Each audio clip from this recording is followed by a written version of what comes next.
మన రక్షకుడైన యేసుక్రీస్తు నామములో అందరికీ వందనాలండి.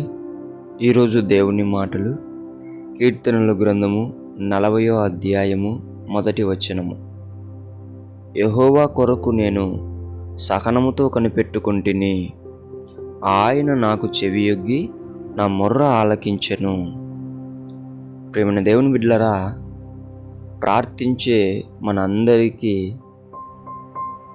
సహనం అనేది చాలా ప్రాముఖ్యం. మనకు ఏ విషయంలో అయినా సరే సహనము గనక ఉంటే విజయము గనక మన వెంట పరిగెడుతుంది. సహనము నీవు గనక అలవాటు చేసుకుంటే ప్రతి ప్రార్థనకు దేవుడు జవాబిస్తాడు. సహనము గనక నీవు గనక అలవాటు చేసుకుంటే ప్రతి మనిషిని నువ్వు ప్రేమించగలుగుతావు, ప్రతి మనిషి నీకు దగ్గర అవుతాడు. సహనము గనక నీవు అలవాటు చేసుకుంటే దేవుని పనిని తుదముట్టించగలుగుతావు. సహనము గనక నీవు అలవాటు చేసుకుంటే నీ జీవితమే దేవుని చిత్తానుసారంగా మారుతుంది. దేవుని బిడ్డలారా, సహనములో ఉండే గొప్పతనం చాలా అంటే చాలా గొప్పది.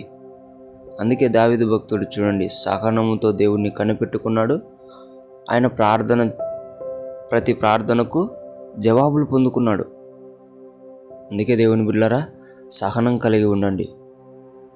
ప్రతిది కూడా దేవుడు నీకు అనుకూలంగా తయారు చేస్తాడు. తొందరపడే వాళ్ళతో దేవుడు ఉండడు ఎప్పటికీ కూడా.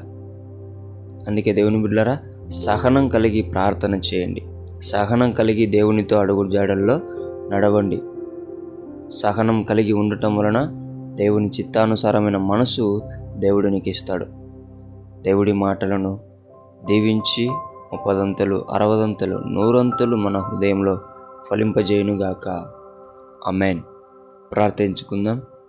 యేసయ్యా, నీకు వందనాలు, స్తోత్రాలు నాయన. ఎన్ని రోజులు ప్రభువా తొందరపాటు కలిగి ఉంటున్నామేమో నాయన. మమ్మల్ని అందరినీ ఆ తొందరపాటు నుంచి విడిపించి సహనము కలిగి ప్రార్థించే బిడ్డలుగా, సహనము కలిగి ప్రార్థన జవాబులు పొందుకునే బిడ్డలుగా మమ్మల్ని అందరినీ నీవు తయారు చేయమని యేసు పరిశుద్ధ నామములో ప్రార్థిస్తున్నాం తండ్రి. ఆమేన్.